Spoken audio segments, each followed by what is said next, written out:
नमस्कार दोस्तों, स्वागत है आपका यूट्यूब चैनल जॉन्टी कैनेडियन पर। आज हम सभी उस महान आत्मा को स्मरण करने के लिए एकत्रित हुए हैं जिन्होंने सत्य, धर्म और मानवता की रक्षा के लिए अपना जीवन अर्पित कर दिया। वो थे सिखों के 9वें गुरु श्री तेग बहादुर जी। तेग बहादुर जी ने जब अपने धर्म की रक्षा के लिए अपनों प्राणों की आहुति भी दे दी। जब औरंगजेब ने मानवता पर अत्याचार करना शुरू कर दिया था तो गुरुजी ने निडर होकर के उनके अत्याचार का सामना किया और अपने धर्म, सत्य और मानवता की रक्षा के लिए अपना शीश अर्पित कर दिया। उनका बलिदान हमें ये सिखाता है कि हमें मानवता का साथ देना चाहिए और सत्य की रक्षा करनी चाहिए। आइए आज हम मनाते हैं उनका 350वां प्रकाश उत्सव और विद्यार्थियों के संग रूबरू होते हैं। देखते रहिए जॉन्टी कैनेडियन। श्री गुरु तेग बहादुर जी की थोड़ी सी संक्षेप जीवनी बता देता हूँ बेटा। श्री गुरु तेग बहादुर जी सिखों के 9वें गुरु थे और उनके पिता का नाम श्री गुरु हरगोबिंद सिंह और माता का नाम बेबे नानकी और उनका जन्म 1 अप्रैल 1621 को अमृतसर में हुआ। और उनके चार बड़े भाई थे और एक छोटी बहन उनकी माता जीरो थी।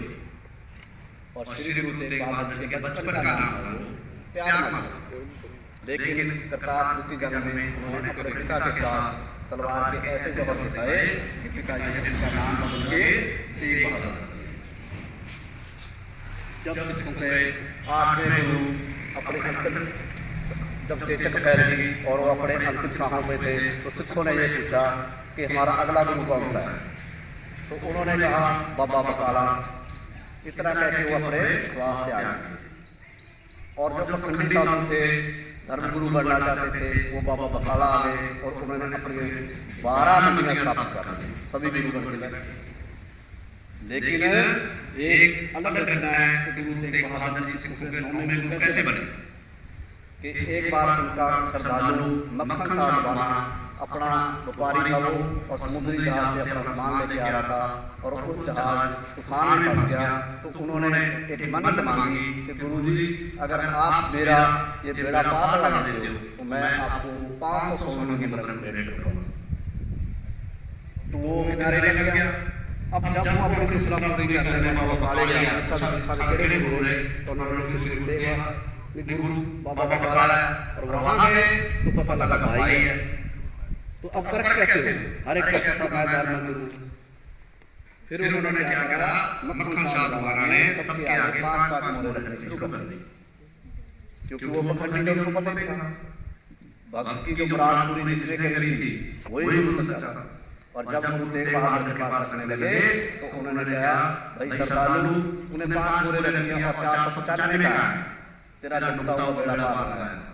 तब उन्होंने छत के ऊपर चढ़ के कहा कि गुरु दादोरे। फिर इस तरह वो सिखों के 9वें गुरु में गुरुगद्दी पर बैठे। लेकिन जैसे वो गुरुगद्दी पर बैठे वैसे ही औरंगजेब जो उस समय का मुगल शासक था, मुसलमान था और उसका अत्याचार बढ़ गया हिंदुओं के ऊपर। वो ये चाहता था कि मैं जितना ज्यादा से ज्यादा हिंदुओं को मुसलमान बनाऊंगा तो ये मेरे धार्मिक खाते में लिखा जाएगा। इसी पर्पस से उसने हिंदुओं के ऊपर अत्याचार करने शुरू कर दिए। लेकिन अत्याचार सबसे पहले उसने कश्मीर से करे थे। क्यों? क्योंकि एक उत्तरी भारत के जो सबसे हमारा सनातन धर्म है उसके विद्वान है वो कश्मीरी पंडितों को माना जाता है। वही हमारे सबसे बड़े बड़े जो ग्रंथ है वो लिखे गए थे। तो वहां पर उसने सभी मुसलमानों को वहां का गवर्नर था उससे उसने कहा कि आप मुसलमान बन जाइए। तो वहां के जो पंडित थे उन्होंने विचार विमर्श करा। उनके पंडितों का जो प्रतिनिधि मंडल था जो उन्होंने नेता चुना वो था कृपाराम। और कृपाराम के पास समस्या आई तो उन्होंने फिर अपना विचार विमर्श करा और फिर वो अनंतपुर वहां से वो जरूरी सिखों के 9वें गुरु के दरबार में चलते हैं। और फिर वहां से चल के अनंतपुर आए। अनंतपुर आके जब संगत दरबार लगा हुआ उसमें सारी संगत बैठी थी। संगत के बाद गुरु जी ने उन पंडितों की समस्या सुनी तो समस्या का गंभीर थी। उन्होंने कहा भी गुरुजी हमें जो औरंगजेब है वो मुसलमान बनाना चाहता है, तो इसका क्या हाल है? तो गुरुजी ने कहा कि इसके लिए किसी बहुत बड़े महापुरुष की कुर्बानी की जरूरत है। जब कुर्बानी की बात आई, कुर्बानी कौन देगा, तो सारी सभा में सन्नाटा है। उनके जो बेटे थे गुरु गोविंद सिंह, वो 9 साल के थे, खेलते खेलते अंदर आए, दरबार में सन्नाटा देख के कहा भी क्या बात होगी जी? तो उन्होंने कहा भी ये समस्या है। तो कहते गुरुजी पिताजी आपसे बड़ा और कौन हो सकता हूँ? तो उन्होंने बताया कि औरंगजेब के पास मैं समझा दूं कि अगर हमारा गुरु धर्म बदल जाएगा तो हम भी बदल जाएंगे। इस तरह गुरुजी को सरहद से गिरफ्तार करके दिल्ली ले जाया गया। उनके साथ 5 सिंह थे, भाई मतीदास, भाई सतीदास, भाई जाला, भाई उदय, भाई जयता जी। लेकिन जब वो आगे के पास पहुंचे, आगे की स्थिति देखने के लिए उन्होंने भाई जयता और भाई उदय को वहां पहुंचा दिया। ये आप देख क्या सकते हैं। लेकिन बाकी जो 3 को साथ में गिरफ्तार कर दिया और गुरुजी से ये कहा गया कि आप अपना धर्म कबूल कर लो। अब इसके पीछे क्या कारण था? इसके पीछे ये कारण था कि आमतौर पे हम सच्चे पातशाह, गुरु कहते हैं सच्चे पातशाह, जब विचार करें सच्चे पातशाह, तो औरंगजेब ये समझता था कि बादशाह तो मैं, अगर ये सच्चा बादशाह तो मैं तो नकली। दूसरा, उनके नाम के पीछे जो तेग बहादुर लगता है, मुसलमान अपने सैनिकों को बहादुर का जो खिताब देते थे, मुसलमान सैनिकों को मिलता था। तो उन्होंने गुरुजी ने कहा कि आप अपना धर्म बदल लो, लेकिन उन्होंने कहा मैं धर्म नहीं बदलूंगा। उनके साथ भाई मतीदास, भाई सतीदास, भाई जाला जी, एक ही परिवार के तीनों भाई थे। भाई मतीदास हमारे नाम से गया दिल्ली ਦੇ ਵਿੱਚ, ਭਾਈ ਸਤੀਦਾਸ ਨੂੰ ਮੂਲ ਭੇਟ ਕਿਆ ਕਰਦਾ ਹੈ, ਭਾਈ जाला जी ਨੂੰ ਕੁੱਲ ਦੇ ਵਿੱਚ ਸਾੜਾ ਗਿਆ और गुरु जी ने सामने किया ताकि वो हो जाए। लेकिन गुरु जी ने कहा कि मैं अपना धर्म नहीं बदलूंगा। बहुत बड़ा मन से। इसके बाद गुरु तेग बहादुर जी को फिर उन्होंने प्रमाण कराने के बाद ने जा तो आप ये सिद्ध करो इस्लाम धर्म कबूल करो, या फिर आप ये सिद्ध करो कि मैं बहुत बादशाह हूँ और मैं कोई न करामात करके दूंगा। लेकिन गुरु जी ने कहा कि ईश्वर के खिलाफ करामात करना ये क्या है, ये बुरी बात क्या है।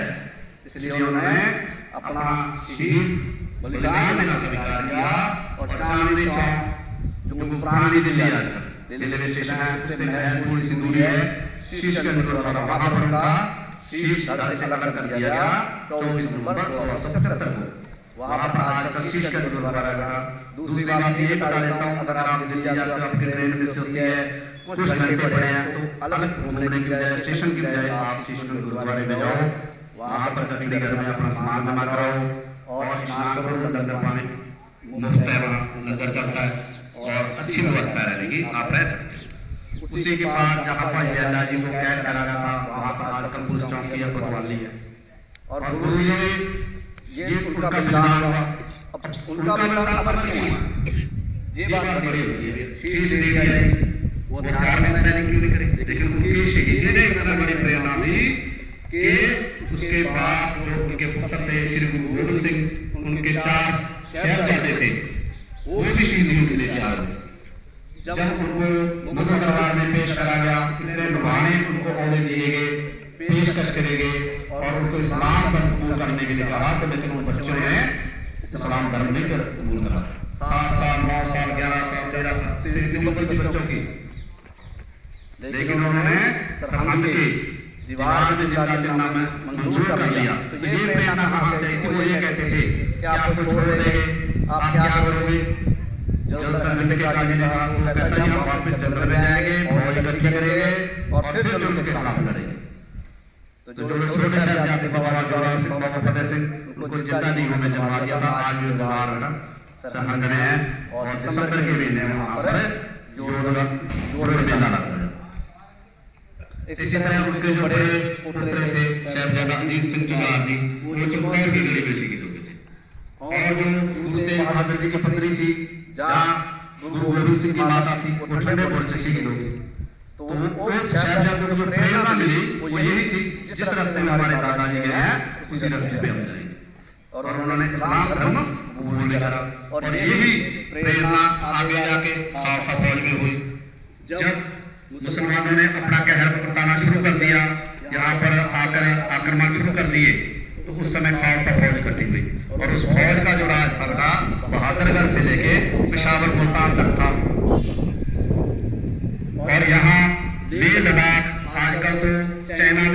गया हमारा।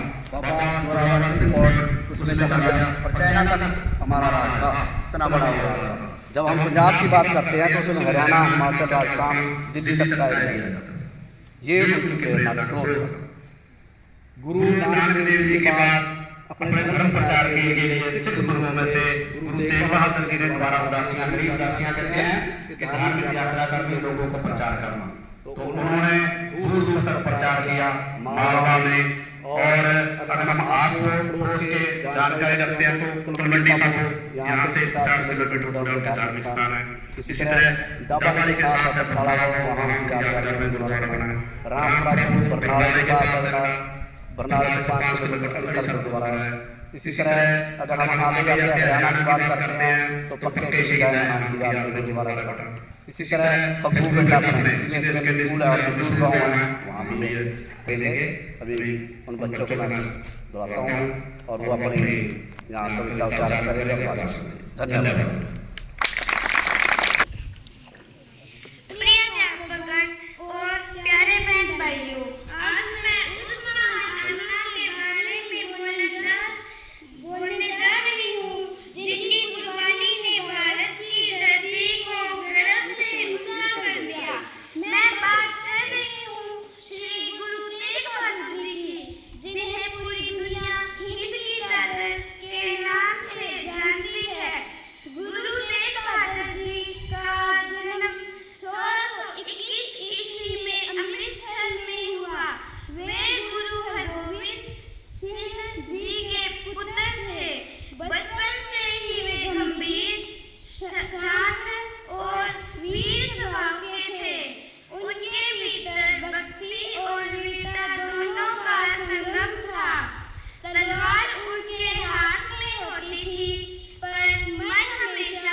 आज प्यारे बच्चों, पिछले एक सप्ताह से हम विद्यालय में 350वां गुरु तेग बहादुर जी का शहीदी दिवस मना रहे हैं और उसी सिलसिलेवार कुछ कार्यक्रम विभाग के द्वारा निर्धारित किए गए।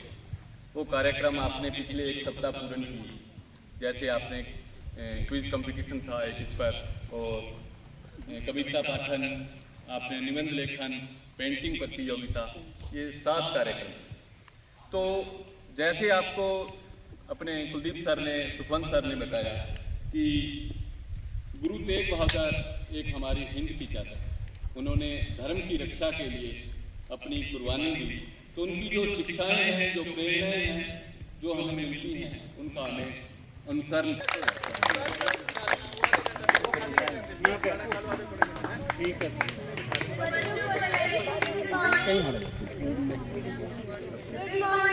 Good morning. My name is Anita.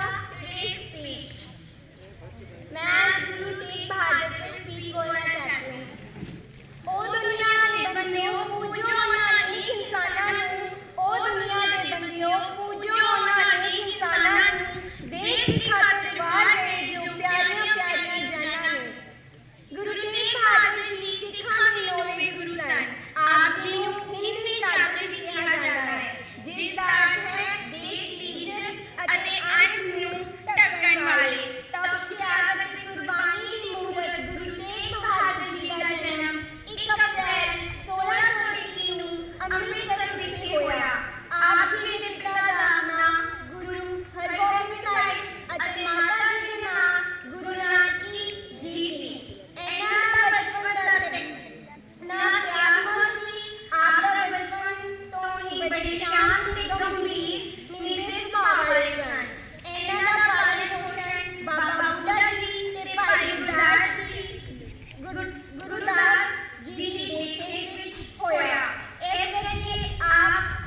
सच्ची श्रद्धांजलि यही है कि हम उनकी सभी शिक्षाओं का अनुसरण। Thank you.